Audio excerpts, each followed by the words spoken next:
Susanto, sopir truk tronton plat B99431G, menegaskan dirinya tak kabur selesai insiden kereta api berantas di Palang Pintu Madukoro, Semarang, Jawa Tengah. Heru mengatakan ia tak kabur dan mengakui salah jalur. Heru mengungkap pengakuannya di kantor Satlantas Polrestabes Semarang pada Kamis 20 Juli 2023 siang. Heru mengakui ia salah jalur, padahal sudah mengetahui larangan truk lewat Jalan Madukoro. Heru nekat lewat Jalan Madukoro lantaran dekat hendak Gemberuk, Johar. Apalagi ia sudah pernah melewati jalur itu sebelumnya. Naas kedua kali melewati, truk mogok persis di atas rel kedua atau rel hulu di sisi selatan. Selepas kejadian, Heru mengaku trauma berat.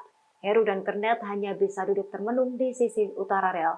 Heru duduk di antara ratusan orang yang menonton kecelakaan tersebut. Heru mengakui berada di lokasi hingga pukul 12:30 waktu Indonesia Barat dini hari.